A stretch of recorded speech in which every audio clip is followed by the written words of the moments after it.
Well, yeah, that's true, except that I have to say, and I understand this is acknowledged, that the married couple did pay for all their refreshments. It wasn't a corrections cost, so No. and that would have to be appropriate. Very good, and thank you, Professor Warren Brookbanks, on the panel. Can I just say good on the Corrections Minister for taking a stance, because whether or not I agree with it, at least she's taken a stance, because when she was Minister for Women's Affairs, she did seem to shy away from taking stands on things. So you don't mind the expression of morality, you just don't want to legislate? Oh, no, I don't agree with what she's saying. I'm just saying I like it when there's actually a stance taken, and that we don't just hide behind I don't recall or I don't have anything to say on that matter. I want to ask you about New Zealand first wiping student loans for new students who stay and work in the country for 5 years, and it'll cost $4.6 billion a year. And this policy's actually been signalled for a while. People who bond themselves to regions in need of workers, or who study for less time, or who are studying in areas deemed important, like David mentioned, hospital staff, they could get rid of loans even faster. Do you think this is going to work, both of you? Well, interestingly enough, the government already does this with medical students. Yeah, they can be bonded, yes, and have their studies paid for.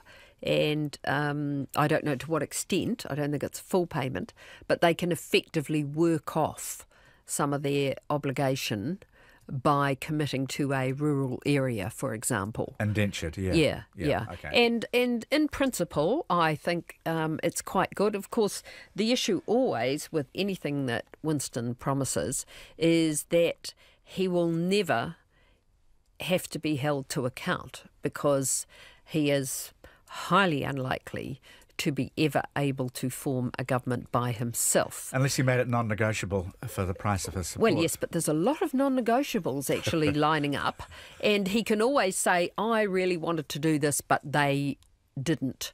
And he might be in a situation where no one else wants to do it, so he can't make it non-negotiable and still achieve a place in government. So I think in principle it's not a bad idea. I think it has to be very closely monitored, and I think it should be, if it's going to be in place, for professions where there is genuine need, rather than somebody saying, oh, I'm an art student that's qualified. Nothing wrong with art students? No, nothing wrong with art students, but really, do we have to allow them to not pay their full loans if they're not going to be doing something that's of genuine use to a community? Like the STEM subjects the country apparently needs. Well, exactly. David, who gets to decide what's a genuine subject? Well, that's it. Well, at the moment, we decide that for medical students, that is genuine. Mm-hmm. So it's just a matter of extending that. So who decides what the extensions are? Well, that's a policy issue. And that's precisely what Winston's done. He said, I'm going to do it for all these people. Mm-hmm. David, if you had to choose between the people who helped you at Wellington Hospital and someone who just graduated in film, television and media studies the other day, would you make a choice? Well, no, art's a very important thing. I would love to have more people making art. Okay, so what do you think, just quickly, of Winston's idea? Oh, look, I'm just impressed that Winston even knows that youth exist. It's not a terrible idea. I'm not against it like I am against most of his other policies, so good on him. David Cormack has been on the panel. Thank you, David. Thank you very much. And Michelle Bogue today. Thank you. And that's us. Back tomorrow, everybody.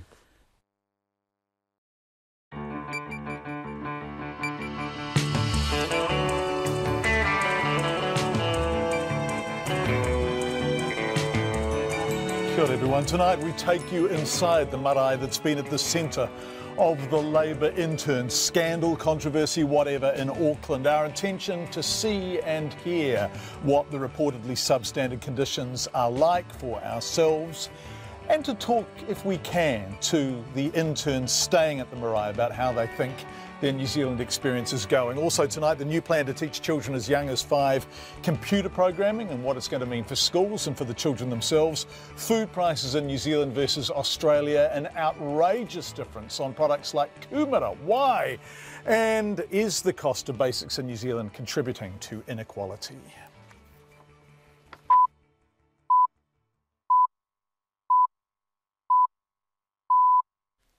RNZ News at 5 o'clock. Good afternoon. I'm Anna Thomas. Local arms of global companies are shutting down operations as a precaution against a worldwide ransomware attack. A major international law firm, DLA Piper, has shut down its New Zealand office because of the attack. Eva Corlett reports. DLA Piper says its office is having trouble getting external emails, but all client data is secure.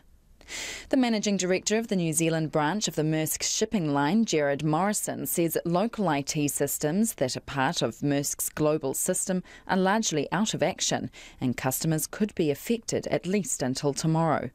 The market research firm Colmar Brunton has also shut down operations as a precaution since its British parent company was attacked.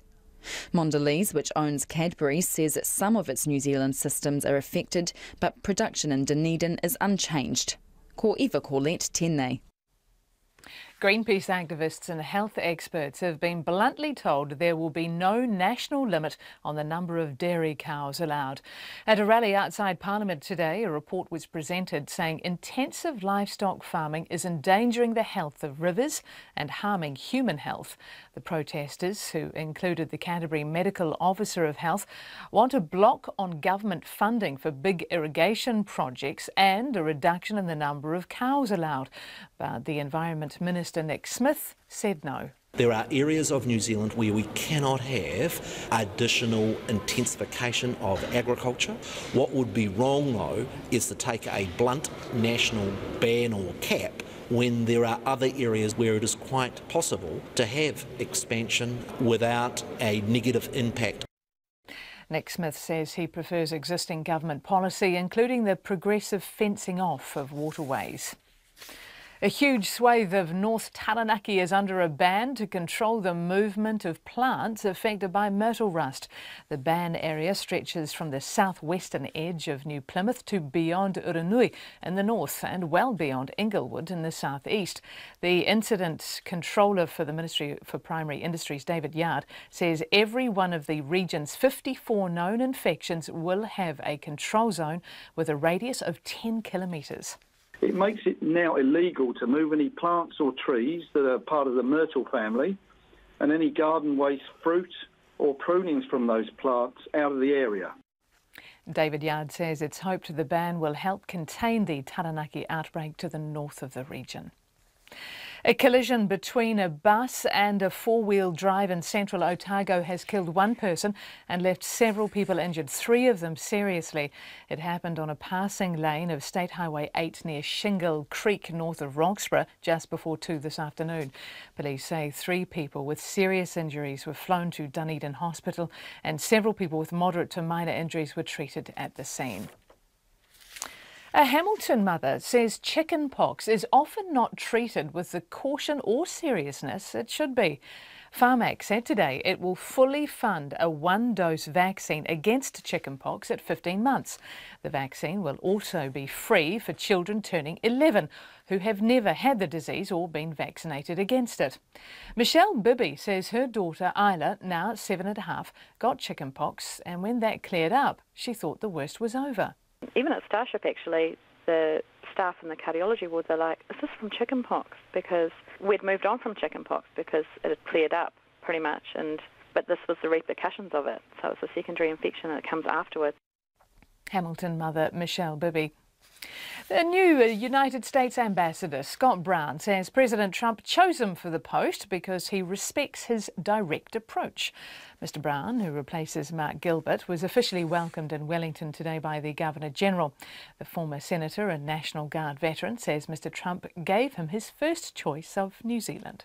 He asked me a list of countries, and I said that this is the country I want to go to. I could have had a choice of anywhere. He trusts me. He understands that I'm very direct, and he respects my opinions. And he wanted somebody here in this important part of the world. Scott Brown says as ambassador, he'll be keeping an eye on China's island-building activities in the South China Sea. Team New Zealand will be welcomed home with a parade in Auckland next Thursday afternoon. A start time of 1 o'clock has been tentatively set, but the route through the city is yet to be finalised. After the parade, the victorious team will take to the water for a sail past. The Auckland Council says details of the final route, start time and viewing points will be confirmed later this week. It's 5:05. In sport, All Blacks assistant coach Ian Foster is unfazed by what he calls all the noise surrounding the Test series against the Lions. Lions coach Warren Gatland has accused the All Blacks of a range of illegal tactics, but Foster says the All Blacks camp are not letting themselves get distracted.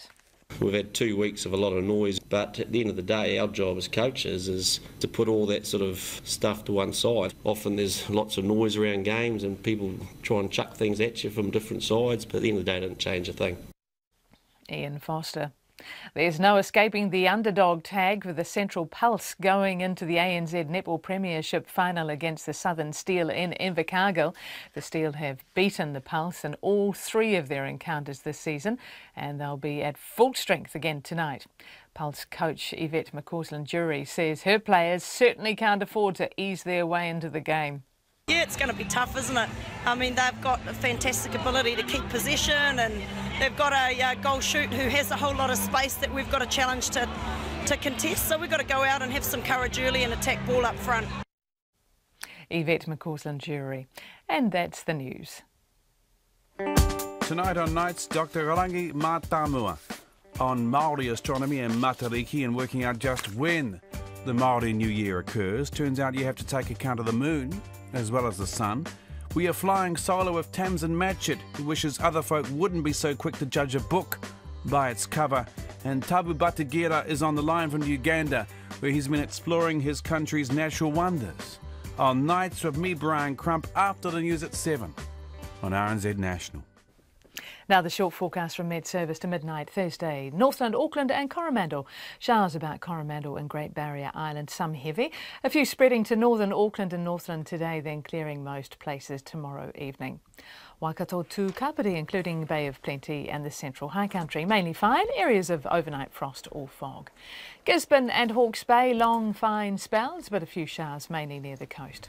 Waitarapa and Wellington, mostly cloudy with a few showers. Fine spells increasing tomorrow. Nelson and Marlborough, cloud increasing and a few showers developing this evening. Fine spells increasing tomorrow. For Canterbury, cloudy periods. Buller, Westland and Fiordland, showers about Buller and Westland, spreading to Fiordland tomorrow. Otago and Southland, fine, but areas of low cloud morning and night. And for the Chatham Islands, mostly cloudy with a few light showers. RNZ National, it is 5:07 and you're listening to Checkpoint with John Campbell. Thank you very much indeed, Anna Thomas. Coming up on Checkpoint tonight, should New Zealand children learn coding and computer programming? An aggressive new ransomware attack. Why is kumara cheaper in Australia than here? And what's the impact of high food prices on people on low incomes? But first, inside Awataha Marae. Now, last week, the Politic website, politic.co.nz, broke the story of a Labour Party scheme that had recruited 85 overseas students to campaign for the party and run into trouble. The trouble had 2 parts. First, to quote Politic, what was supposed to be a high-powered learning program, but which appears to be not much more than political campaign drudge work. That was a quote. And secondly, the accommodation. The students were staying in a marae on Auckland's North Shore, and some reportedly weren't happy about it. Awataha Marae, which earns income by providing cheap and basic accommodation, found itself in the centre of a storm. Sweatshop marae, some called it. The students were described as slave labour and the conditions were called substandard. Some of the students left. Few were talking on the record. But then, despite non-disclosure agreements, some popped up in the media describing themselves as much happier than the original complainants. But still, no one had seen inside the marae. Where were the students staying? Today, Anthony Wilson, the marae's sometimes polarising head, showed cameraman Bradley White and me around. Hello, Kelda. Oh, good. Nice to see you. How are you? Good. Good.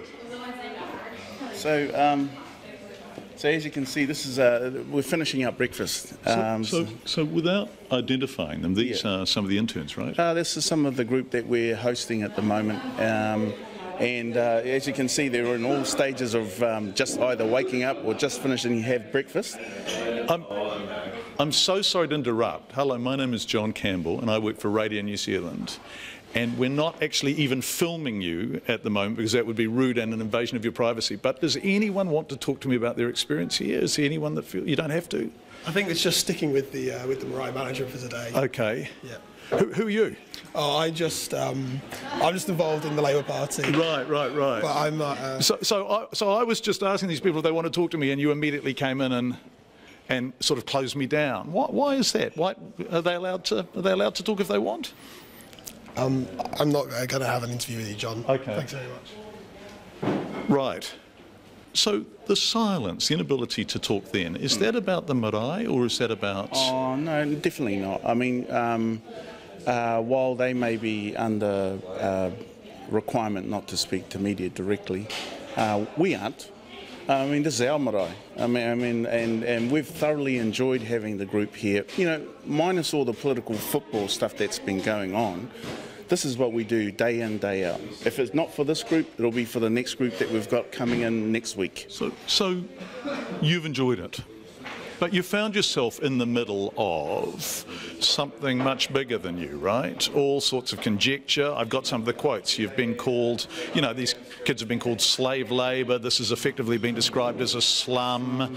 The descriptions of the showers and the dorms, and I hope we're going to see those, have characterised the marae as... substandard. As substandard, yeah, is it? Of course it's not. And you know, the way that we take that as a people is that we've been labelled with substandard. And we absolutely refute that those comments, and you know, it actually hurts us. As a people, it hurts us because now we have to feel that we need to defend our mana, you know, because the pride in what we take in providing the meals that are here and the hospitality that we provide to people, I mean, that is what marae is all about, our manaakitanga. And you can see that they're not unhappy, and they've been... I'm so sorry that those people from the Labour Party wouldn't let me talk to them, because as a person who, you know, knows young people, I have a couple myself at home, they look pretty happy to me, yeah. But I'm not able to ask them that, right? Yeah, oh, well, it's unfortunate to us because... you know, on your program, we got to hear one of the students outing the story about, we've been treated great, you know, it's been fantastic here. And, you know, that was one of the messages that we wanted to have delivered out to the general public of New Zealand, because it was kind of all one way, that this was, like you said, we've been labelled substandard. And we absolutely don't agree with that. Absolutely. Can you show me the dorms and the famous showers and all of that kind of stuff? Come and have a look around, and we'll take you through and we can have a look. Thank you. Yeah, you know, the first thing to say is that, you know, we're not a five-star hotel. We've never ever put ourselves out there being as a five-star hotel. And where are they sleeping? Where are the youngsters? Where have they been sleeping? Well, some of them are still asleep, so that's why I can't really take you over inside, because you might end up... Isn't the whole point of this to show us the dorms? I mean, I'm just going to get out the thing from Politic. So if we look at what the first article in Politic, where the story began, it says, Politic has seen photographs showing cramped dormitory alcoves, a broken and unusable shower, bathroom cupboard doors hanging off their hinges, unfinished construction work material piled beside mattresses. Yeah. Isn't it important we see those areas? Well, the first thing I need to clarify about the cramped dormitory conditions is that the way that marae work is that we all sleep next to one another. Absolutely. Yeah, and so we sleep on the floor and we all sleep next to one another. Now, when the organisers come to see us, they were wanting us to host 80 people. And we've had 80 people and more inside the wharenui before, but we all sleep next to one another. The organisers came up with an idea, and I think it's right in reflection that everyone needs their own personal space. It's okay if we're doing it for one night, 2 nights, maybe a weekend. But when you've got a long extended stay and these people are having to essentially live here for 3 months, then they need some personal space. So the organisers actually took it upon themselves to try and give them personal space.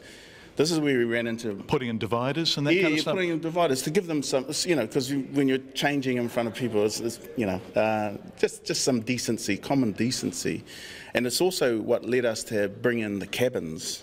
So I can show you the cabins that are outside. I mean, to our people, we don't usually get separated space. We ended up But they're not here for 3 months, right? But they're not here for 3 months in the main. Because my marae experiences, and they've been magic and memorable, but they've been for a weekend or something. Yeah, that's right. And this is what we're dealing with here. It's a long extended stay. We've had to get other accommodation in because what we thought could fit 80 people side by side turned it up we could only fit 60, and then we had to get other accommodation in on site to cater for them. So this has been a bit of a sliding scale thing for us because as the program kind of, in our opinion, sort of got bigger and bigger and bigger, we were left hold with the responsibility of having to, accommodate for the group expanding. This is kia ora. Thank you, though. No, thank you very much. Thank you. Yeah. Thanks for having us. Thank you. So this is one of the kitchens. This is the interior kitchen. So all the lunches, the breakfasts and everything are made out of here. More functional than aesthetic. It works really well. We've fed tens of thousands of people through here, especially when our school group programs come through. There's the aunties make the fried bread. We've got a lot of activity on here at any one time, man. Yeah. So I'm now wandering up the stairs where Anthony is standing. But as you can see here, fairly rudimentary, but hardly, like there's 1, 2, 3, 4, 5 showers in here. How many showers are there? There's a total of 8. A lot of the conjecture has been about that we only had 1 shower here. It is rudimentary. I mean, there's no getting around that, is there? No, and like I said to you before, we're not a 5-star hotel. We never put ourselves out to be like. But we as Māori people are used to sort of conditions similar to this, if not sometimes maybe even less than this. And these are the cabins over here to our right, camera left. Yeah. Walk down. I'm saying to you that having personal space is not really what we do. So this is a bit of an innovation from our point of view, being able to have personal space for people so that they can do whatever they want and for the long extended period be reasonably comfortable. It looks to me very much like the kind of marae experiences I had at school with some extra cabins. Yeah, some extra cabins. I guess the issue is that that is wonderful as short-term accommodation. Yes. Are you in the business of providing long-term accommodation? Is it adequate for the long-term needs of young people who've come from all around the world to be here? Well, that's a really good question because we're trying to address that right now with our redevelopment plans. I mean, this has actually proven the point that we need to expand our facilities to include the opportunity to have not just international guests. A demand on our facilities is so great. We get netball teams, we get rugby teams that are always wanting to stay here. Now, a lot of them are looking for cheap accommodation, and marae become very cheap accommodation for... Can I go back to how much a night? Can I push you on that? Oh, look, I can tell you how much some of the groups are paying. I can't tell you how much this group is paying. So how much are some of the groups paying? $12 a night. Per person? Per person. I'm not sure whether you can find a better deal than in Auckland. If you can, I'd be surprised. But $12 a night? Yeah. And I know I'm pushing you now, Anthony, but is that roughly what Labour have been paying you to host these interns? Like I say, we've been really reasonable with our deal that we had with them. So it's been cheaper than $12 a night, hasn't it? I wouldn't like to say that, no. And I don't think it would be fair of me to actually tell you exactly what I paid because I'm trying to protect the fact that these are people who come here in good faith, entered into a contract with us to provide this. So I don't think it's fair to sort of highlight that cost. One of the things I've noticed, because when you do this for a living, you notice how people are reacting around you, is all the young people are kind of taking off when they see us coming. Now, there's 2 reasons for that. And one is that they don't want to be in the media. And the other is that one way or another, they think that something is not fair. What do you say they're saying about the media coverage? Well, look, we have our personal chats with some of the students, and I can tell you now, and I'm not making this up, a lot of them feel really sad for us because they know the hospitality that we've given. They know we've been drawn into this thing. They know it's a political issue rather than it is an issue of our making. And that's why some of the farewells have been so emotional, because they feel that they're coming here has actually helped cause part of this controversy, and we don't accept that. And we also don't accept that it has anything to do with us per se. And so for a lot of them, it is the unfortunate part of their experience here, but it doesn't sum up the whole part of their experience of having been here in Aotearoa, New Zealand. Anthony Wilson, the marae head now, that's what he says the students are saying. It seems ridiculous for us to go to the marae and not talk to students. So despite instructions to the contrary, we found some who were happy to talk to us, and we will play those conversations after 6. It's 5:20. You're with Checkpoint on RNZ. Banks, law firms, airports, shipping giants, oil companies and retailers have all been hit by a major ransomware attack that's targeting thousands of computer networks across the globe. It's called Petya, and it locks up data until money is paid to a Bitcoin account. Here in New Zealand, local arms of global companies like market research firm Colmar Brunton and law firm DLA Piper are shutting down operations as a precaution. Food giant Mondelez, owner of Cadbury, of course, has also been hit by the virus and has shut down its IT systems, halting production at its factory in Tasmania. The ABC's Anne Barker reports. It's the second time in only weeks a malicious virus has infected computers around the world. It appears to have hit Ukraine and Russia first and hardest, affecting government offices, banks and transport. Kiev's main airport was disrupted when its computer system suddenly went down. Even the radiation monitoring system at the Chernobyl nuclear plant fell victim to hackers.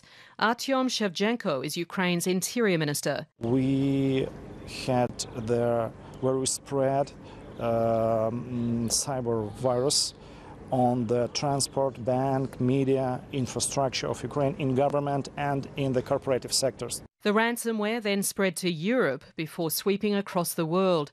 Victims include the Danish shipping firm Maersk, banks and the US pharmaceutical company Merck. An Australian cybersecurity researcher, Troy Hunt, says the attack could prove lucrative for those behind it. Well, ransomware is very effective because attackers can sit at home in the comfort of their own living room, somewhere possibly on the other side of the world, and mount these attacks with very low risk to themselves and very high upside. In many cases, they'll make hundreds of thousands of dollars out of an attack like this. The Petya virus works by freezing a computer screen, then telling the user their files are now encrypted and demanding a ransom of about $300 to release them. The money has to be paid in bitcoins, the virtual currency. Alistair McGibbon is the cyber advisor to Prime Minister Malcolm Turnbull. Our advice is you don't ever pay a criminal, you don't ever pay the ransom. There's no knowledge that they will actually unlock the system. The best defence against ransomware is making sure that you don't pay the criminals by not being infected. The latest cyber attack appears similar but not the same as the recent WannaCry virus, which hit British hospitals the hardest but also infected nearly 250,000 computers around the world. Cyber authorities, including Tim Rawlins in the UK, say computer users and IT authorities still aren't getting the message to patch their systems. We haven't been keeping them up to date, and that really has led to this sort of problem occurring again and again. This is a repeat of a WannaCry type outbreak. And it really comes down to the fact that people are they're not focusing on what they should be focusing on. The very simple premise of patch your systems. Some evidence tracked the WannaCry ransomware to North Korea, but cyber experts, including Frenchman Jérôme Billois, say it's still too early to know who's behind the Petya virus. As of today, it's the big question. How did it spread so quickly? At worldwide level. So far we don't know because the investigations are still ongoing, so we will need to see. The most probable cause is that the operating system, the software of the companies that are targeted were not up to date, and then there were some security vulnerabilities into this software. It could take days before the scale of the attack is known and weeks before the culprits are identified. Anne Barker with that report from ABC. We're going to stick with computers, but just before then, lots of feedback already coming in on this marae. Well done, Checkpoint, actually going to the marae and talking to the ringa wera and the interns to find out some facts. It's taken you quite a while, though, and all the while reports without this backup have been circulating. Cheers, says Evan. Yes, Evan, we absolutely agree. It has taken us quite a while. That's not our fault, actually, and I'm not being defensive there, just slightly exasperated. We've been trying to get into the marae since the story broke and have been repeatedly refused admission until we were shown around today. Visitors were expected, so why not fix the shower and door hinges? That would have presented a better look all round. Anyone looking at the marae can see it's no slum. Maybe terms not explained first off, but I would be happy to send my kids there. And Ringi Marie from Auckland says, John, you need to... Sorry, Rangi Marie from Auckland says, John, you need to visit more marae, particularly in regional NZ. They're all in varying degrees of dilapidation, but the manakitanga makes up for it. Bring on more marae DIY shows. Thank you for your feedback. You can text us 2101 and email checkpoint@rnz.co.nz, as Kelvin has just put on the bottom of the screen if you are watching. We were talking about computers, so let's stick with them. Children as young as 5 will learn the basics of computer programming under a government plan announced today.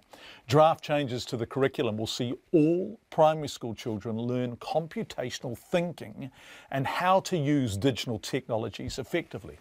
The government says the new content will be compulsory by 2020, and it's spending $40 million to help schools and teachers get to grips with it. Our education correspondent John Gerritsen filed this report. Most primary schools don't teach computer programming, but some host after-school and lunchtime coding clubs like this one at Lyle Bay School in Wellington. So if touching, what's his name? Sprite 4. I can't do that because you just... There are about a dozen children here, most of them 9 or 10 years old, and they enjoy coding. You can literally do anything. You can take a game and mix it with your imagination.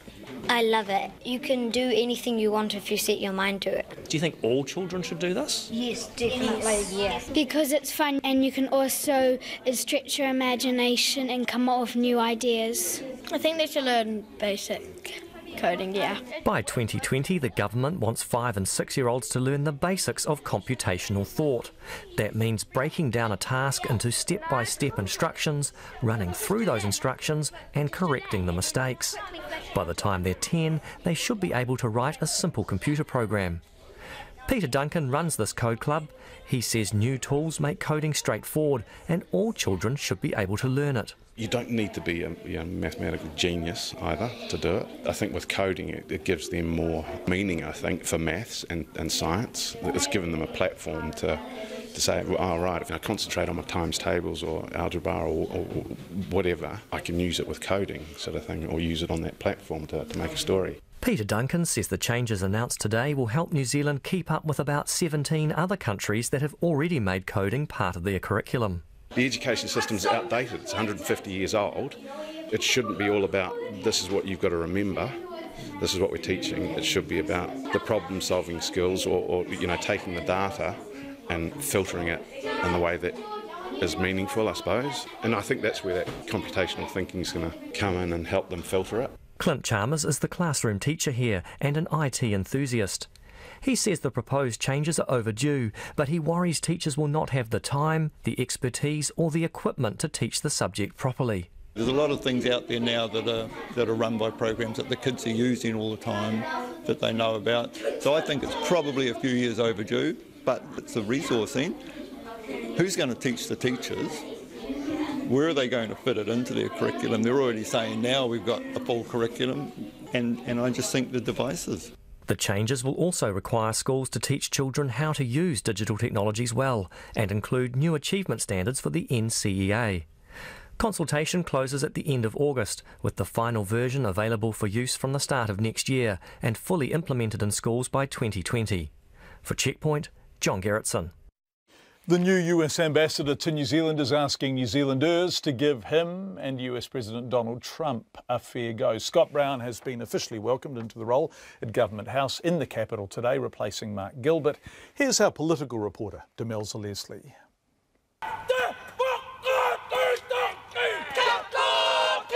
Mr Brown is a former US Massachusetts senator and served in the National Guard for 35 years, reaching the rank of colonel.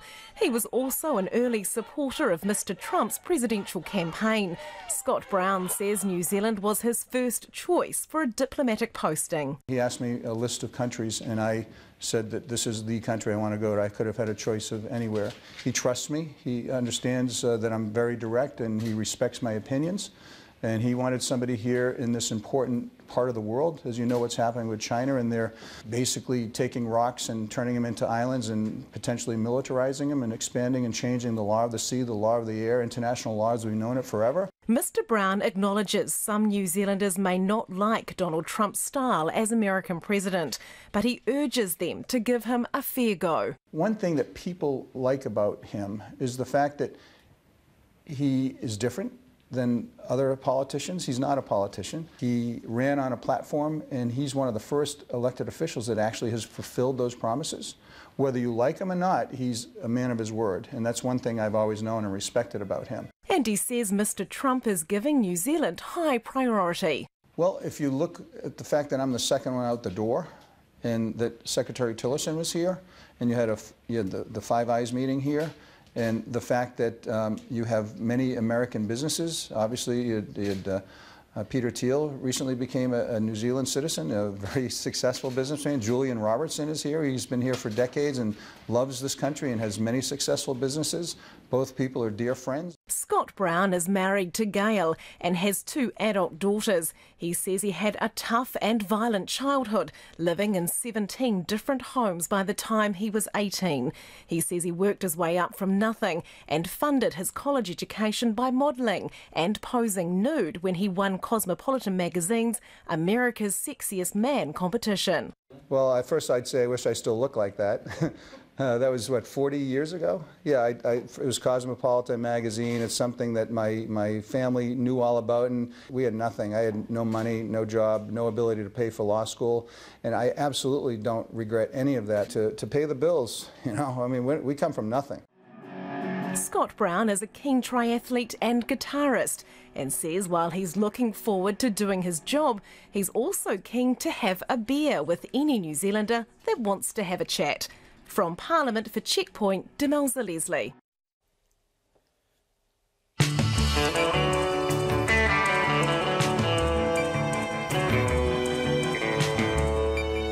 I can't even begin to tell you what we were discussing during that pause, but I think it's fair to say we were discussing the age of the aforementioned new ambassador to New Zealand from the United States. He was born in 1959, Kelvin tells us.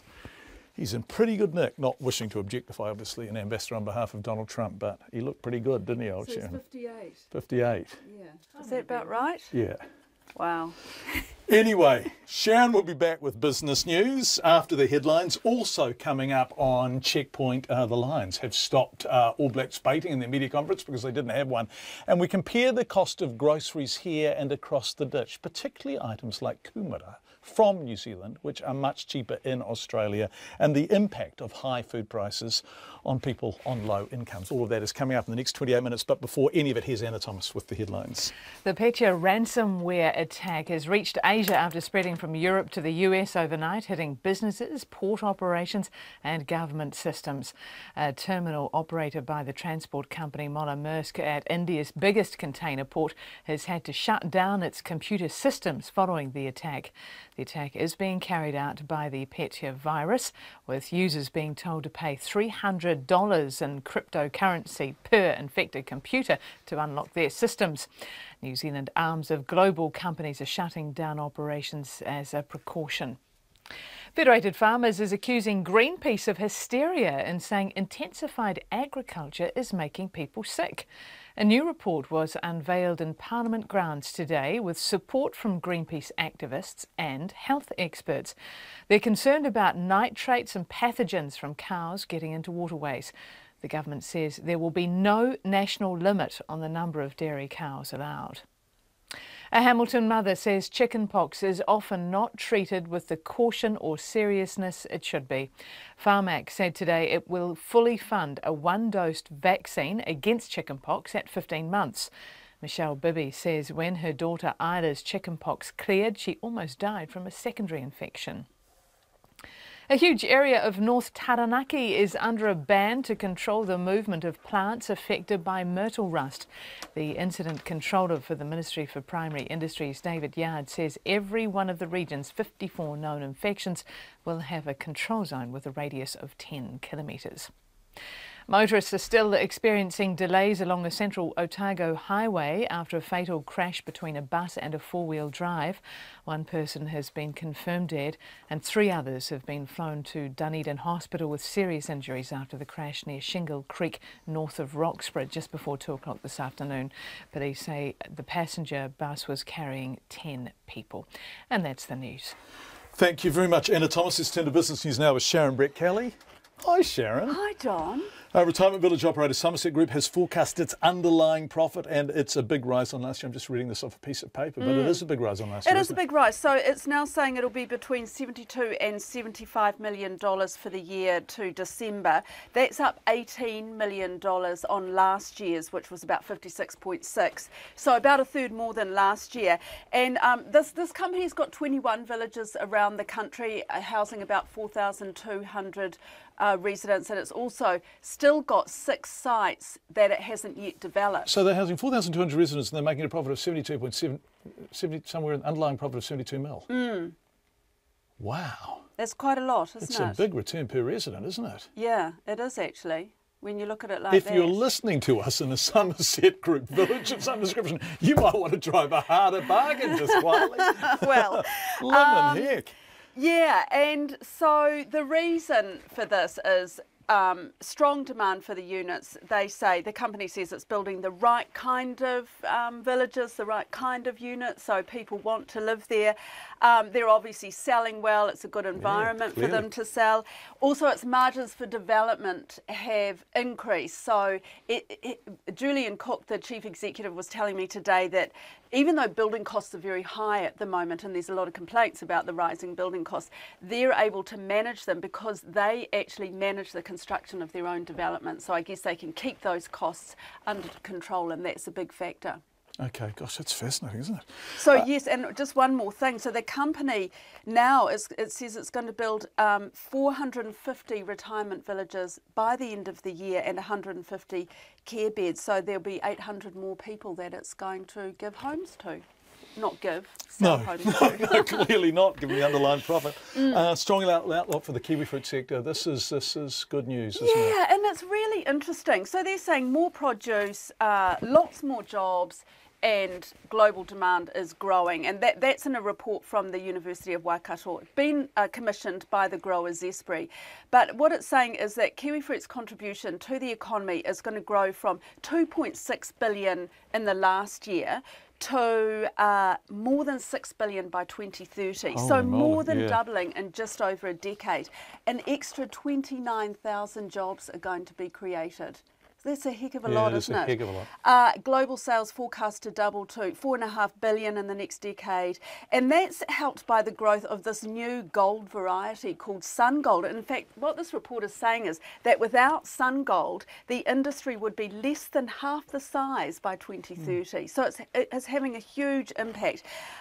Also really important to regions like the Bay of Plenty and Northland. I mean, in the Bay of Plenty, it now accounts for nearly 11,000 jobs, and there'll be an extra 14,000 jobs by 2030, and hundreds more in Northland.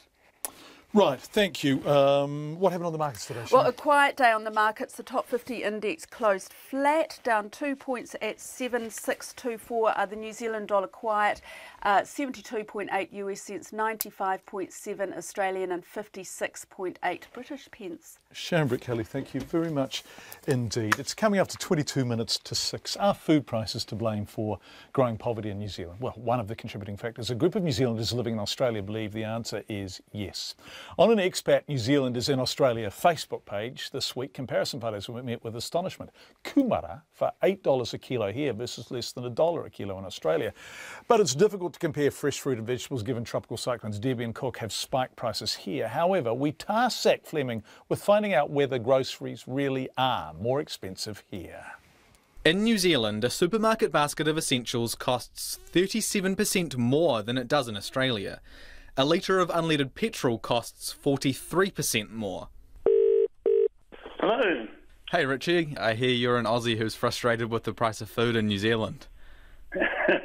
Absolutely, mate. I tell you. We're talking about the comparative cost of living across the ditch again because of a post on the Kiwis in Oz Facebook page. Richie Leaf is a member. The 49-year-old moved to Sydney's West 2 years ago, but this week came back home for a visit. Milk, the basic essentials that your children need for the morning breakfast. But I also noticed that the meat, comparing to Australia, is probably twice as much in the value for what you get here. But anecdotes can be easily waved away, so I went supermarket shopping, online, Countdown versus Woolworths. I put 11 basics in my trolley: bread, butter, cheese, milk, eggs, flour, sugar, Weet-Bix, spaghetti, pasta sauce and some mince. I chose the cheapest option for everything and made sure the weights were the same. In Australia, my total was $35. In New Zealand, $50. Even taking into account exchange rates, the difference is more than $13. They can produce goods for less than we can, and that makes a difference at the checkout.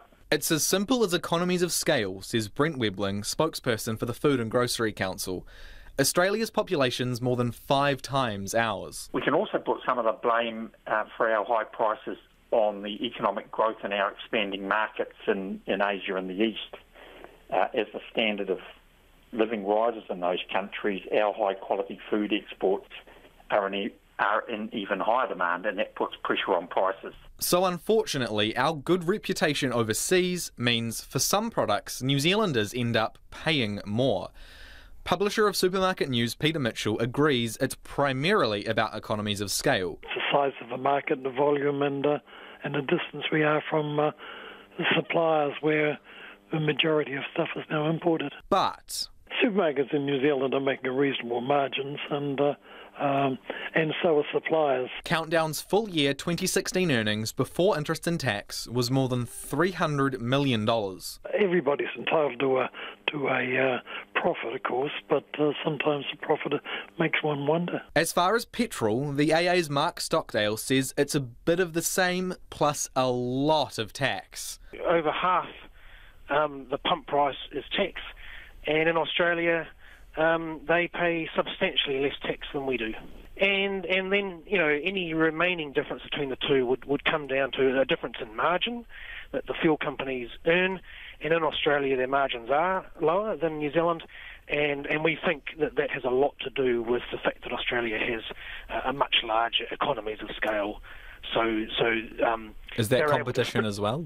There are lower margins because there's more competition over there?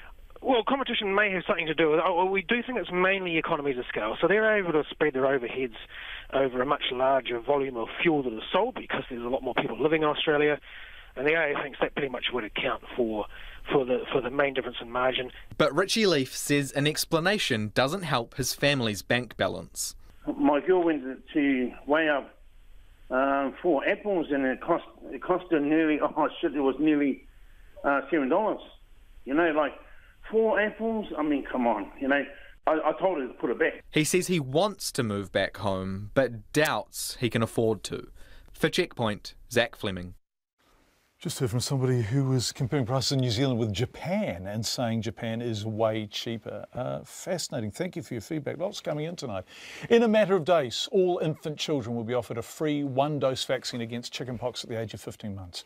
Pharmac also said today it would be free for children turning 11 who'd never been infected with or previously immunised against chickenpox. It's expected to prevent thousands of children from getting the common but highly infectious illness that can cause serious problems. Our health correspondent Karen Brown reports. A Hamilton mother, Michelle Bibby, will never forget what happened to her second child, Isla, in the days after she delivered her third child. The doctor pretty much was going to send us home again, but I just wouldn't get up and said, no, there must be something wrong. In the end, she had an argument with her sister about a toy in the play box, and her breathing kind of became more laboured, so it was more grunting. Isla had caught chickenpox from her older sister Eden. Mrs Bibby says Isla's chickenpox had mostly cleared, but left the then 2.5-year-old battling a secondary infection. They were referred to Waikato Hospital that evening, but it was just the start. By the time they got to the hospital and they admitted her, it was pretty much emergency situation where she was going into heart failure and had double pneumonias. Well, she had an enlarged liver as well, about 4 times bigger liver, but that was the blood was backlogging from her heart because her heart was constricted and couldn't beat properly. Isla and her father were flown to Auckland's Starship Hospital, leaving Mrs Bibby and newborn Devon to follow by car while relatives minded Eden. But worse was to come. He had to sign the documents for her to go under general, disclaimers I guess, or approval to put her under general, and they said that they didn't think she'd make it. Isla, now 7.5, made it through an initial round of surgery to remove fluid around her heart and then open heart surgery to deal with a further complication of the chickenpox. Mrs Bibby says it changed the family forever. You go from having healthy children, not really understanding anything about, you always say it's good to have health and appreciate it, but until you go through something like that, you just don't realise how lucky you are. Needless to say, she's a supporter of the varicella vaccine, Varilrix. Pharmac says all 60,000 children born each year will be eligible for the funded vaccine. Its Director of Operations, Sarah Fitt, says chickenpox is usually a mild disease, but as for Isla, not always. There are a number of children that will get a more severe disease, and in fact there's a risk that some children do end up in hospital and then they become at risk of the secondary infection, and certainly those severe infections are the ones that we really want to stop. And I mean, there have been deaths reported from chickenpox over the years. It's expected the vaccine will reduce the approximately 250 hospital admissions a year, plus 9,600 GP visits and 2,400 visits to hospital emergency departments by children with chickenpox. Māori and Pacific children make up 74% of hospitalisations. The Immunisation Advisory Centre Director Nikki Turner says almost all children get chickenpox, and while most get well without complications, a significant number do get an infection. A lot of children end up in hospital often with infections after chickenpox. Some children get scarring. And then there are other rarer complications but important. You can get pneumonias, you can even get inflammation of the brain from chickenpox. The jab will be given at 15 months along with 3 other jabs with different vaccines for measles, mumps and rubella, Haemophilus influenza type B and pneumococcal disease. For Checkpoint, Karen Brown. The funny thing about sports events is in advance of them, everyone predicts who's going to win, and after them, everyone predicts how much the windfall from winning is going to be worth. So let's look at the America's Cup. Speculation somewhere in the region of $500 million is expected to be injected into New Zealand's marine industry when it hosts the next America's Cup. This is just speculation, of course, but since Auckland last hosted the event in 2003, boat building has boomed in this country, and another leap is expected when the country hosts again. Laura Tupou reports. Alex Vellings has been making high-tech boat parts for Team New Zealand for 15 years. The head of Auckland-based carbon fibre specialist C-Tech says business has come a long way since then. We were just 5 people back then, and we worked from a tin shed on a farm out in Waitakere, and we were not so keen for the America's Cup sailors to come out and see our backyard operation at that point. It all started at the 2001 Volvo Ocean Race in Southampton when Alex Vellings heard people complain about the quality of the sail battens. C-Tech designed their own version and took it to Team New Zealand. They tried it and liked it. Kind of snowballed into an exclusivity agreement, and we just produced battens for them for the Cup, and at the same time we started developing the market into super yachts. Now C-Tech is the world leader in sail battens, and it's gone further. From its Avondale factory, where it now employs 40 people, it made Team New Zealand's wing control system, parts of the dagger foils, the rudders, tubing, the fairings and the bicycle parts. Since Bermuda, Alex Vellings says the orders are pouring in. The next Cup is expected to be worth several $100 million to Auckland if the city hosts it. But the Chief Executive of Auckland Chamber of Commerce, Michael Barnett, says the country needs to plan for the wealthy yachting tourists. We know that we're dealing with a sport where it is the sort of the top end of town, but these are also people who are investors. They're looking at the market, they're looking to do business in other places around the world, and so it's an opportunity for us to showcase ourselves. The head of the Marine Industry Association, Peter Busfield, says it will boost the $2 billion industry by $500 million. He expects the number of visiting super yachts alone to double to more than 120 a year. Grease and oil change is $500,000 for a super yacht. They need a warrant of fitness every 5 years, and New Zealand is probably the best place in the Southern Hemisphere to have that, and that can easily be a couple of $1 million for that service. And then at the same time, if they want to change the decor of the vessel, you can add another $3 million on to that. Meanwhile, Team New Zealand benefactor and chairman Sir Stephen Tindall won't say if he'll put more money into the next campaign. He says he hasn't decided what his future involvement might be. I'm always going to be there to make sure the team gets to the next phase, but whether I hang in there to the same degree or not, so far I'm not too sure. Sir Stephen Tindall says he'll work closely with future backers of Team New Zealand. Mō te hotaka o te ata, ko Laura Tupou aho.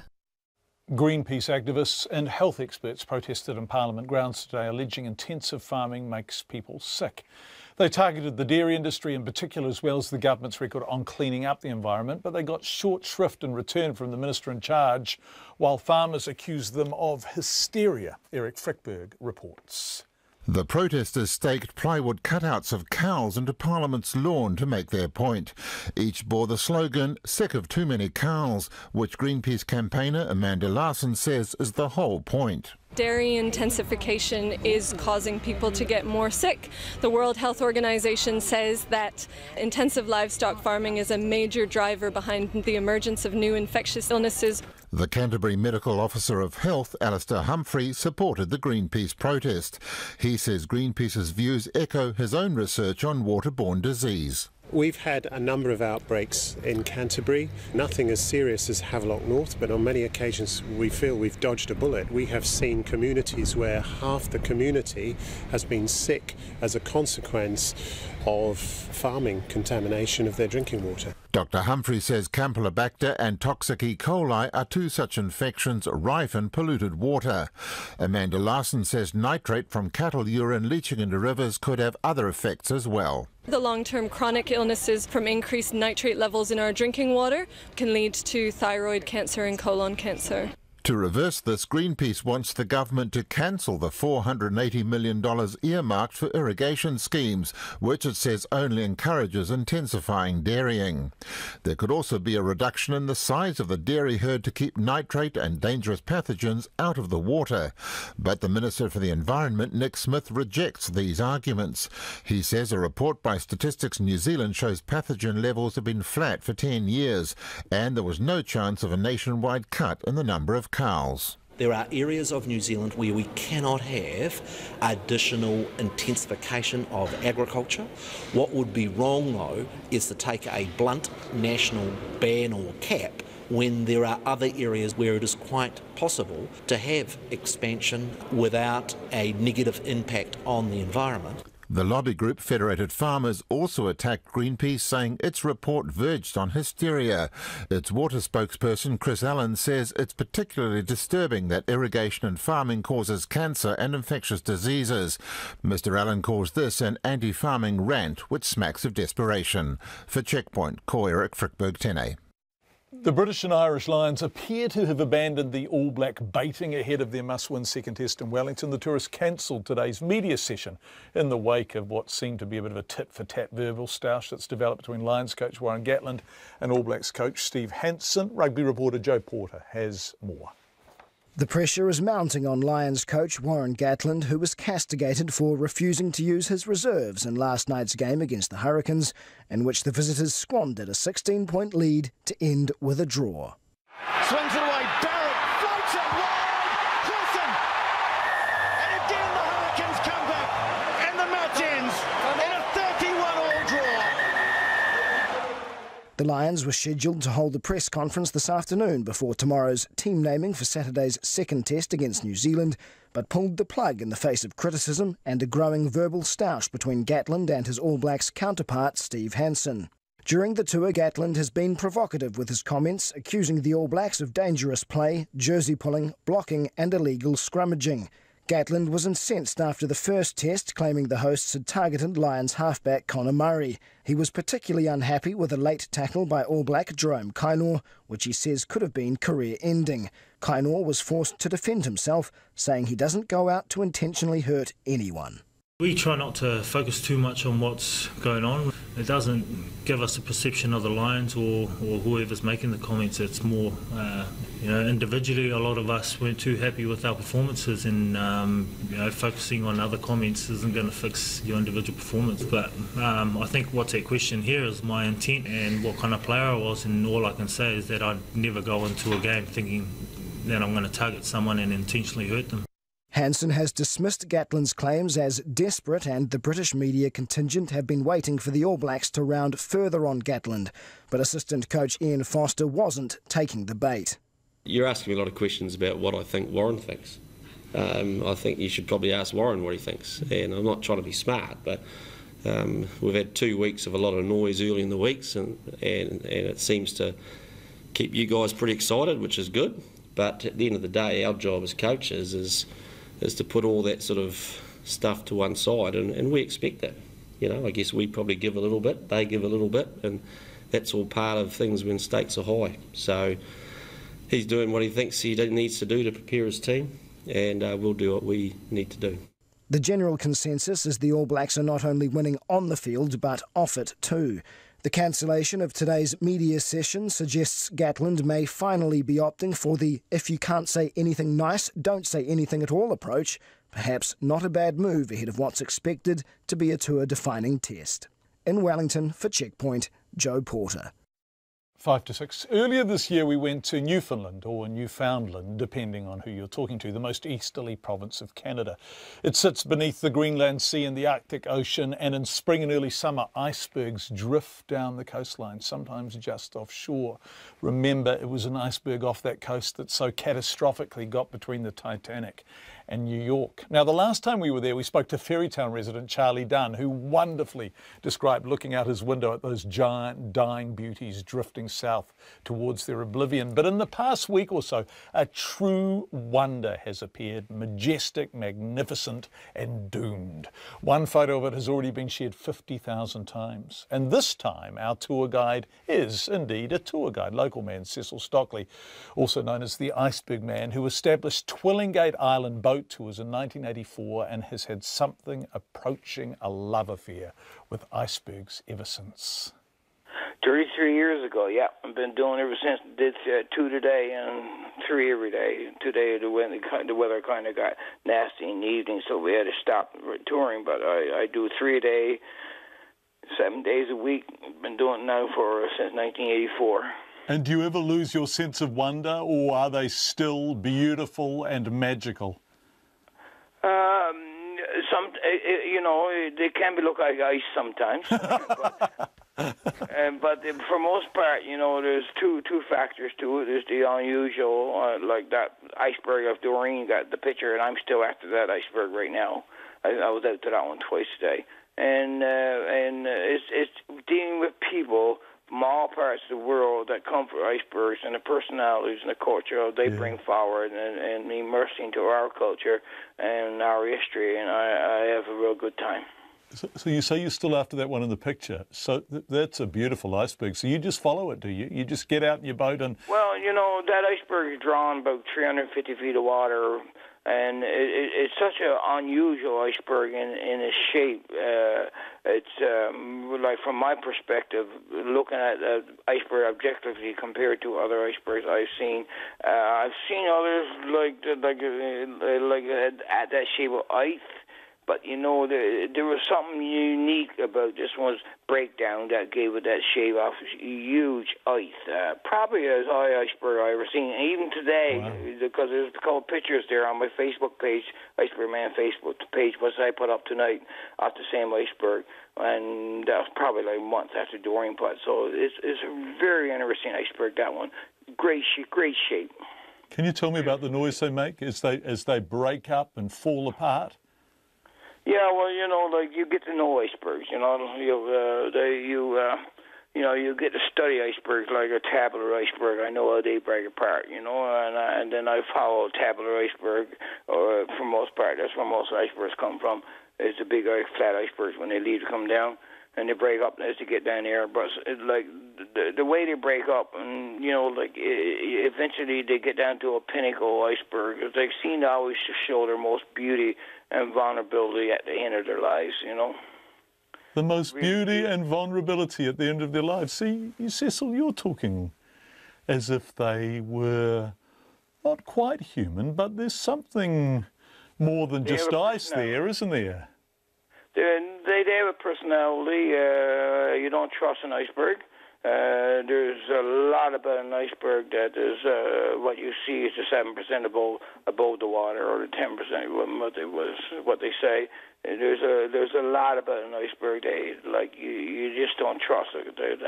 It's what they carry. It's their history. It's like I wonder sometimes, you know, what came first, the chicken and the egg roll? Is it did the Titanic make the iceberg what it is today, or is it the history of mankind that the people interested in the iceberg, its beauty, and so on and so forth? I do have a falling enough. I don't know what I would put it, but I have a connection with the iceberg for sure, right? And that's the truth. Cecil Stockley, who's called the Iceberg Man, been doing tours 2 or 3 times a day for 33 years. He totally loves them. The last guy we talked to from Newfoundland, and that's what the locals say, Charlie Dunn, was similarly engaging and enchanting as interview talent. What a beautiful place to visit one day if you are in the neighbourhood. It's 6 o'clock.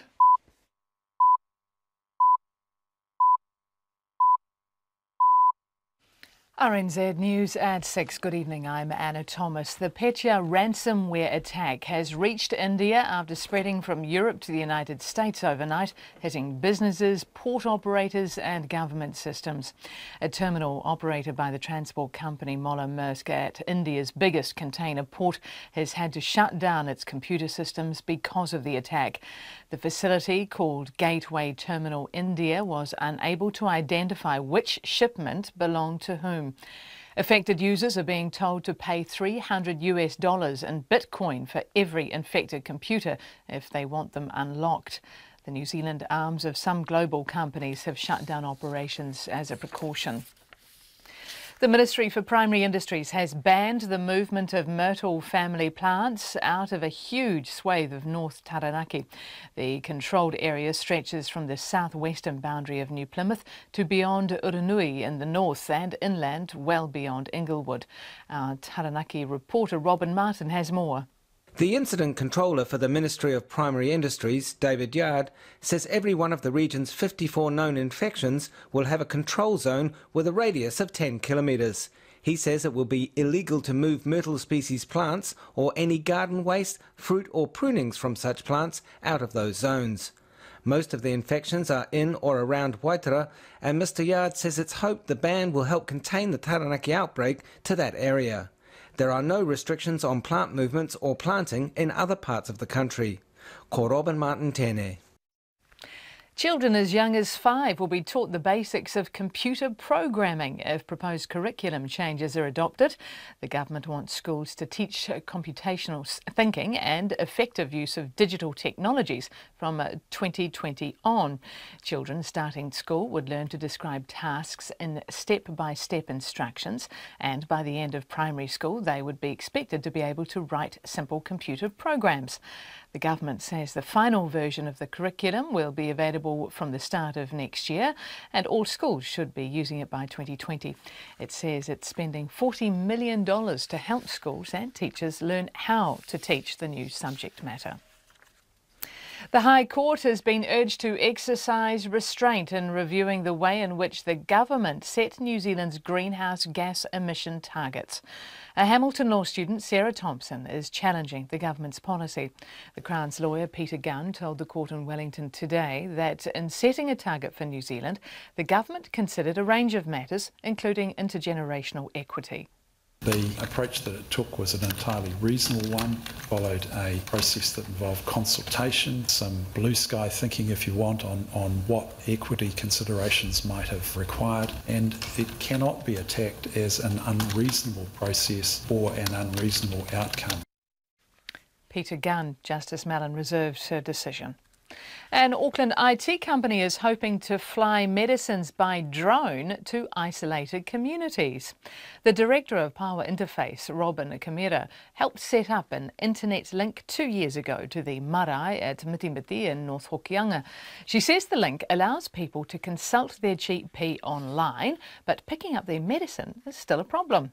It's all very well having a GP online to consult with, but it's another thing to get the prescriptions out there. It's a 3-hour return trip, either to Kaitaia or to Rawene. Rawene means a ferry crossing as well. The trip to Kaitaia is very rough gravel roads. I counted last year about 7 or 8 flood events where they couldn't even get out.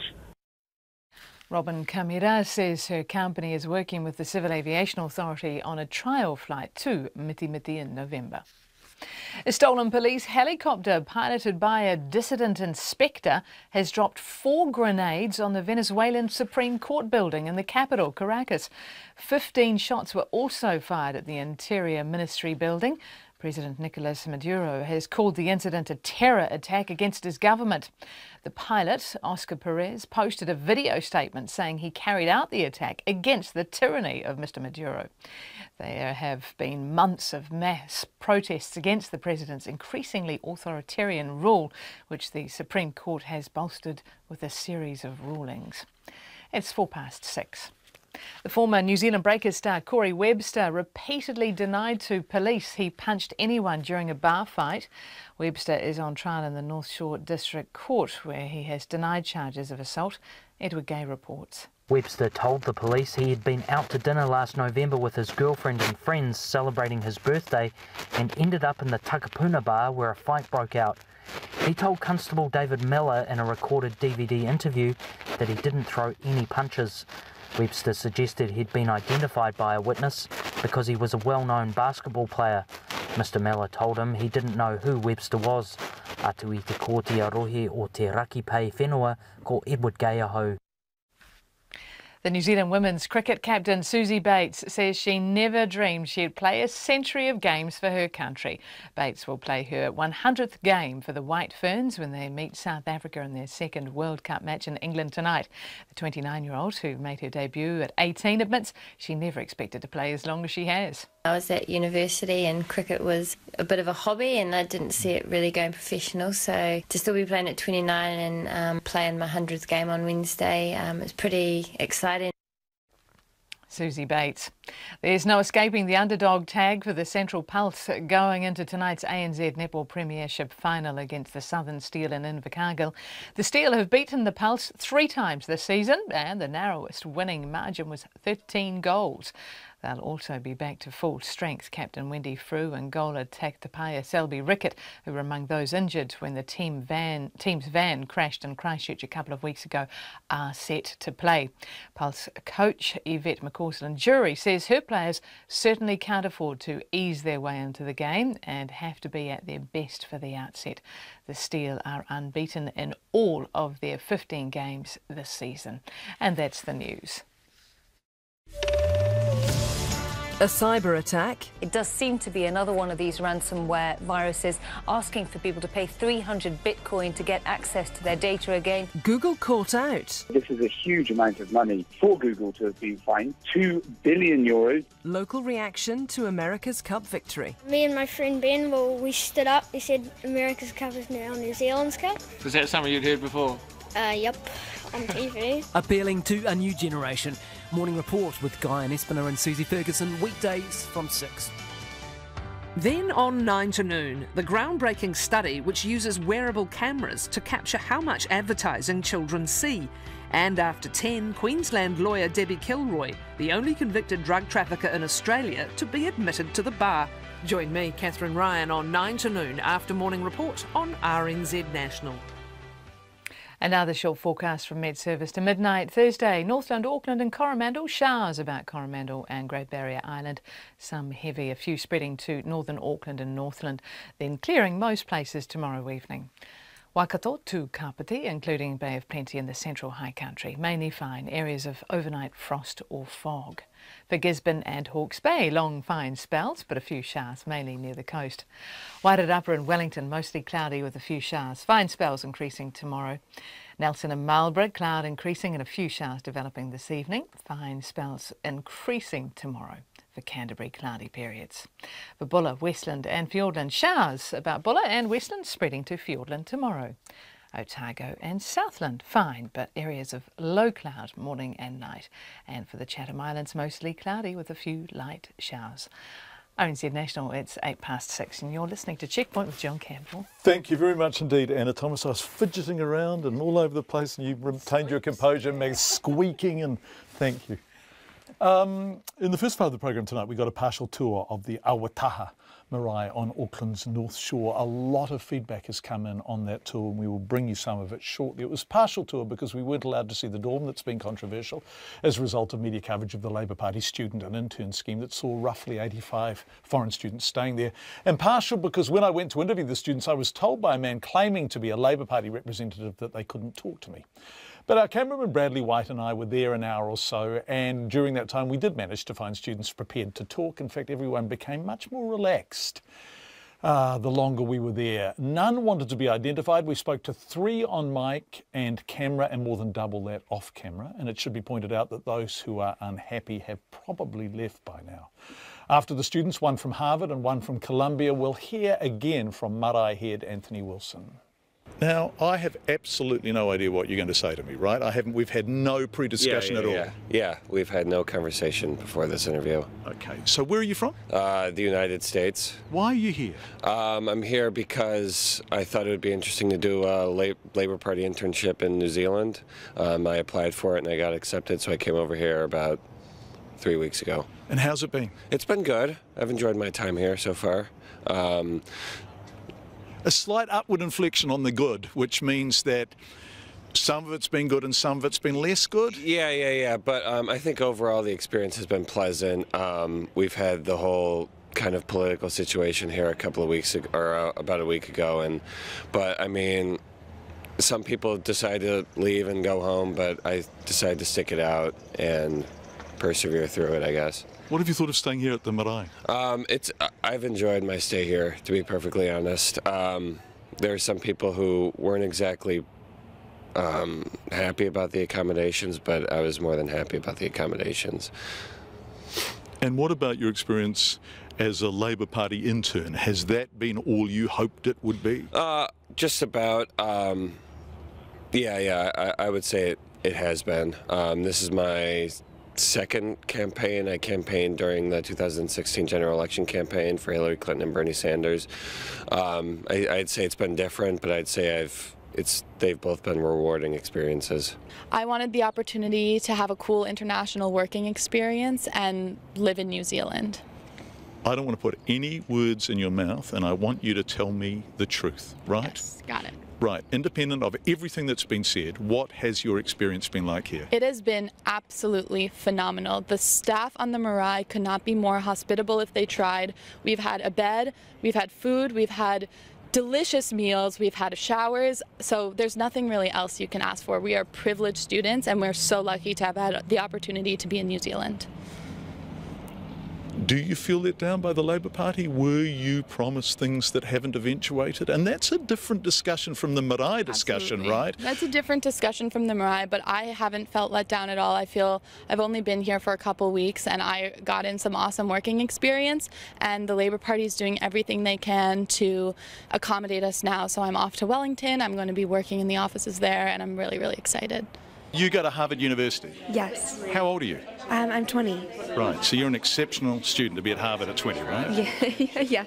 And here you are serving yourself lunch. What have you thought of this experience? It's been a great experience, to be honest. I think the people has just made it for me. I've only been here a week, but immediately when I came in, I was welcomed. I didn't exactly know what was going on, and I have learned more about the story from being here, but the people at the marae have fed me, been so nice, acted like I was their children. We've had tens of thousands of people using the facilities before, and we've never had a complaint ever before of this sort of nature. So it really depends on what the expectations that were laid prior to the arrival of the group as to what they were coming to. You described them, when we were talking before, as humble? They are humble. We're humble people. I'm not too sure whether there's other facilities that are better than that. Perhaps there are. Maybe not for $12 a night, right? It's all relative to price. You say you're humble. There are people who say Anthony Wilson is anything but humble. Hohepa McLean, you know, even Buck Shelford's been protesting out the front of this place, and one of the most famous All Blacks who's ever worn the black jersey. What's that about? Why does this marae, under you, wind people up the wrong way? I think because of things like what we're doing now. You know, we're really trying to reach out and become internationally recognised. I mean, this has polarised the whole issue around our accommodation. It excludes the community, doesn't it? It excludes the local community. Oh no, and that's. I'm glad you raised that issue, because if there was ever a time I want to deal with that, it would be right now. It has been said that because we've had groups like this, such a large group, that the community has not been able to access the facilities. It's simply not true. During this day of this group, we had one of our matua pass away. He came here. He laid in state, albeit for a short time. We observed our cultural rituals, had a karakia and all that. Many of these young people came and paid their respects to that kaumātua because he lived here for 20 years. So we were able to still observe our cultural rituals while we're actually still doing these type of activities. The other thing to say is we've got another group coming in 1 week's time that is a national group, 60 young, talented Māori coming here to be living noho wānanga style, just like these people have. And that is run by the Māori Women's Development Fund. We've also got a karate tournament coming in on the back of this thing. That's local people using the marae facilities. And then we've also got 700 school children waiting to come here in semester 3, and another 1,000 ready to be booked. So we strongly refute some of the accusations that it's not open to community while we've got events like this running. And it polarises the fact that we need more facility. That's what it actually does. And I challenge some of those who are protesting. Doesn't matter what their pedigree is, because I'm not going to go. And Buck's a wonderful guy. Hohepa, well, there's some issues with Hohepa with us, but you know that's for another time.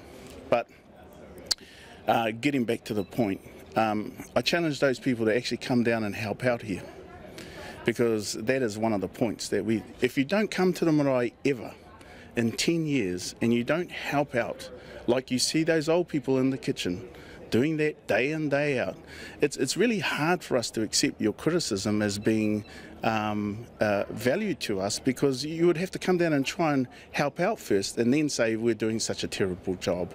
But you stand on the outside, wave your placards, and in particular with that group, we've already offered them board positions on our newly established trust that we've... So we actually don't know what they're now protesting about. If it is about personalities, well then, you know, maybe that's a separate issue, and then we should stick to, if you want to personally demonise me, then we can have a conversation separate to the real issues of expanded facilities to be able to cater for all the things that we're doing here. It's Anthony Wilson, head of the Awataha Marae. We spoke to 3 students on the record, although they didn't want to be identified. One from Columbia, one from Harvard. I can't remember where the other one was from, and they were having a pretty great time. Those we spoke to off the record, who weren't being overseen, and in a couple of cases no one saw them talking to me, said the same thing. Of course, the people who are still there are the people happy with being there. Lots of feedback coming in on this. Thank you. Relabour and the marae. I'm thinking the students have had a unique experience in becoming a political issue. Probably not what they'd hoped for, but would have added to their education. Good point, Liz. And Christina raving really about Anthony Wilson. She's very impressed by the interview that we ran with him after 5. I clapped everything he said. I feel pretty disappointed that this was brought to the attention of the ever-hungry media, when really it was a result of a few precious students and not the majority. As usual, the tolerant and patient majority are always drowned out for the sake of the story of the day. Thank you, Christina. Christina. A lot of feedback on kids as young as 5 and teaching them basics of computer programming. Teaching programming in schools today reminds me of being taught matrices, whatever. See, I didn't learn it. Catherine's whispering in my ear. No, Blair's whispering in my ear. Matrices. I got 54 in school C maths and dropped it as soon as I possibly could. These were essential for me to learn to have a career in technology. I've worked in STEM in NZ, Australia, UK, etc., and have not seen any need for this information.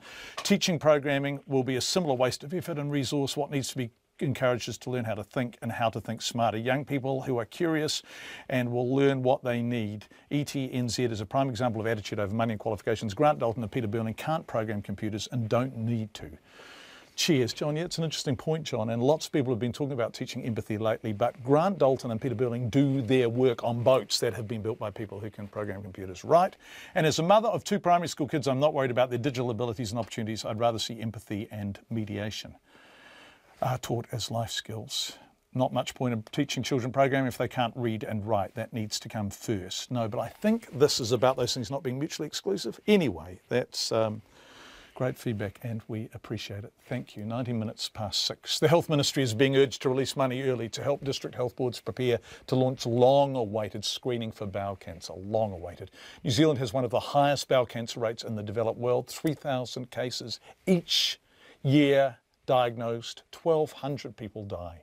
National screening begins rolling out from next month, starting in the Hutt Valley and Wairarapa. Counties Manukau and South Auckland expects to be in the second group to screen by next June.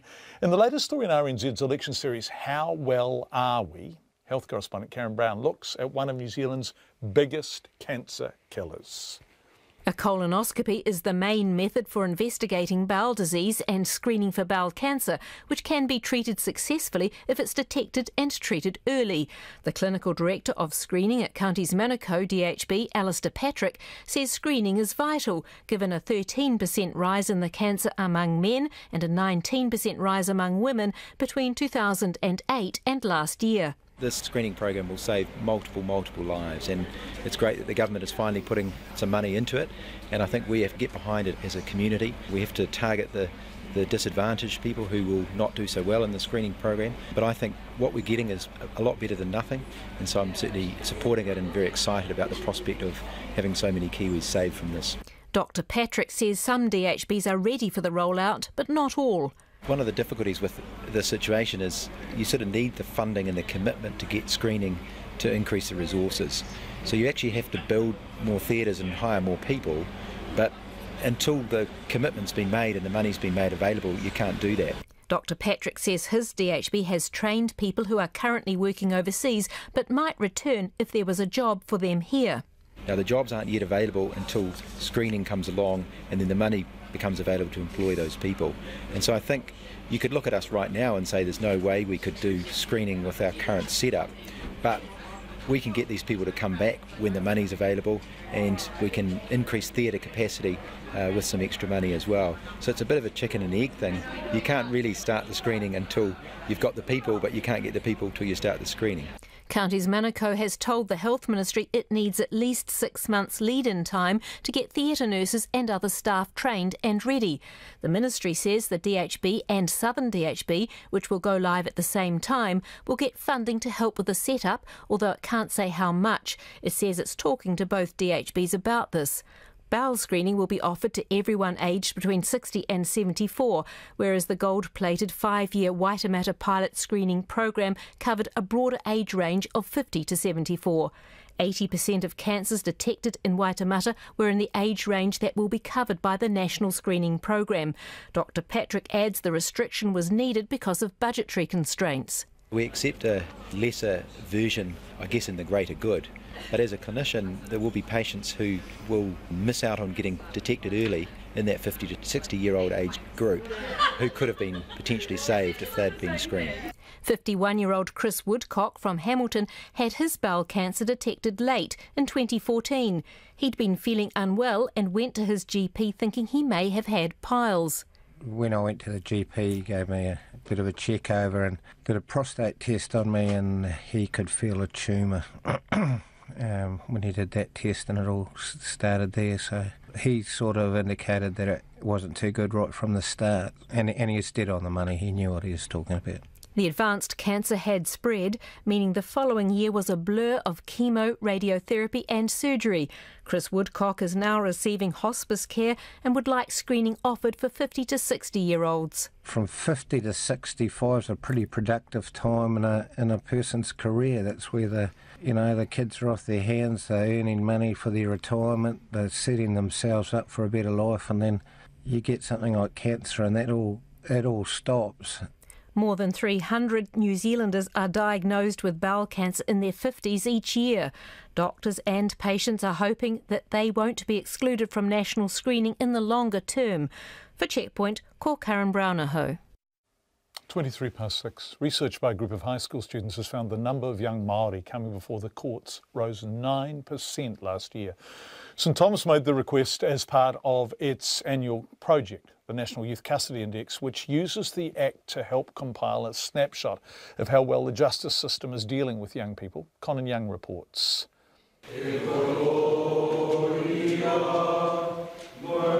Senior students from the Catholic Boys' School singing a waiata at the Ngāi Whā National Marae, where they released their latest study of how those aged between 10 and 16 are faring when they fall foul of the law.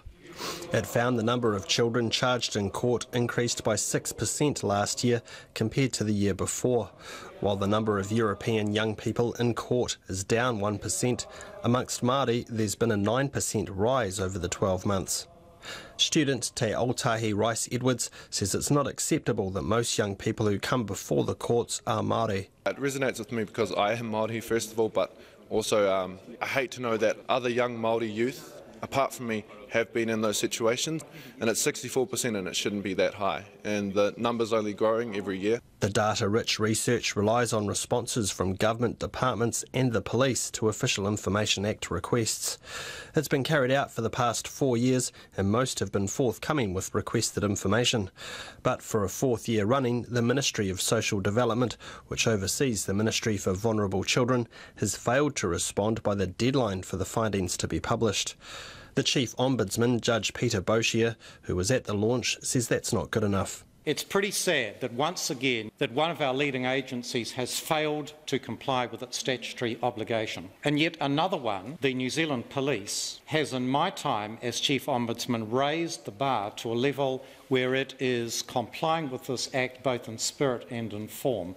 It can be done, and you are entitled to better. Judge Boshier says the Official Information Act needs to be treated with greater respect. The Official Information Act, which some people have said is one of our fundamental platforms of democracy, enables all of us to participate in democracy. It enables you to ask and see what's happened and why. Another guest speaker, Children's Commissioner Andrew Beecroft, was mystified as to why the Ministry of Social Development had failed to respond and congratulated the students for their work. He donned a T-shirt worn by a young man he sat in judgment on during his days as a youth court judge, reading, "Let the Lord judge the criminal." I didn't realise until a few weeks ago that this line, does anyone know where this line comes from? It's from Tupac. It's a very challenging song that he writes about marginalised young people. And they are the kids, sadly, who are most often in our youth justice and care and protection residences. The St Thomas's principal, Christine O'Brien, says having struggled initially to get agencies to take them seriously, her boys were now being engaged with in a meaningful way. With the offer of from the Chief Ombudsman for the involvement of the Ombudsman Office this year in the process, that's really enhanced the quality of information. So, for example, New Zealand Police have been fantastic, corrections have been very good. The ongoing disappointment is the failure of Ministry of Social Development. In a statement, the Ministry of Social Development says the information the school asked for took it too long for it to compile within the statutory timeframe. It says it asked the school to refine its questions, but that the school declined to do this. The ministry says it's continuing to work on a response to the school. In Ototahi for Checkpoint, ko Conan Young tēnei. Lions fans are lamenting last night's 31-all draw against the Hurricanes as the one that got away. It's left the visitors staring at a 50% win rate so far in this tour, 4 victories from 8 matches. Compare that to 12 years ago when the team lost 4 matches from 11.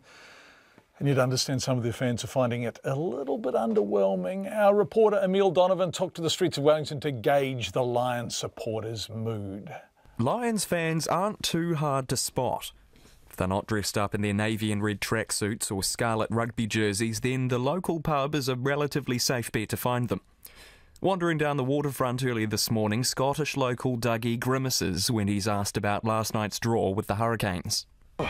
It was a great draw, very exciting, lovely stadium, great fans, very good, but we threw it away. Essex local Peter is a bit more black and white, so to speak, about last night. I knew you were going to equalise. There was never a yellow card. If 12 years ago wasn't even a yellow, how was last night's a yellow? But never mind. They didn't spoil the game, but yeah, we are where we are. By the time of the second test in 2005, the Lions had lost only 2 games to New Zealand Māori and a stormy first test match to the All Blacks in Christchurch. This time round, they've lost 4 of the 8 played. Dougie says on the whole the tour's been underwhelming from a rugby point of view, but in true Scots style, he reckons he knows where the selectors have gone wrong. It has been slightly disappointing, yeah, and being a Scottish person, slightly disappointed at the lack of Scottish players in the Lions, yeah. But you know, it is what it is, and we've got a good side, and we should do all right on Saturday. Peter's keeping things philosophical on the tour as a whole. Hindsight's a wonderful thing, and you can always look at things differently and think should have picked him, should have did that, should have done that, etc. But you know, we were 2 missed chances away from a 1-point defeat, but 2 missed chances and 2 lapses of concentration, and it could have been a different score. Trouble is, you're only going to get better as well. While another Englishman, Rob, is just praying for a series decider back in Auckland the weekend after. To be honest, it's all about Saturday. Like, I would have if you could guarantee a win on Saturday and I'll have a loss last night, then I would have taken that any day of the week. I want that second test, and then that third test would be the big. If we lose Saturday, that's it really. The morale of the average Lions fan will be down, but being here is immense. Like, beautiful views and things, you can't argue with that at all. The second test at Wellington's Westpac Stadium starts just after 7:30. For Checkpoint, Emile Donovan. It was a cracker of a game last night. That's Checkpoint for tonight. They're delightful, those Lions fans. Tough old tour that their team has been on. Anyway, that is Checkpoint for tonight. Thank you for being with us. We will be back tomorrow at 5. We hope to see you then. RNZ News headlines at 6:30. I'm Anna Thomas. A global cyber attack that freezes computers until a ransom is paid continues to rapidly spread. The movement of myrtle family plants has been banned in large areas of Taranaki. The government wants all children to be able to write simple computer programs by the time they finish primary school. A judge has been urged to exercise restraint in reviewing the way greenhouse gas emission targets were set. A court's been told a basketball star repeatedly denied to police he punched anyone during a bar fight. And an Auckland company is hoping to fly medicines by drone to isolated communities. Our next news and weather is at 7. I've been wildly disrespected as a single parent. Just being a young mum in general, there's a total lack of respect. Being half brown is always going to be an issue. People are always going to go,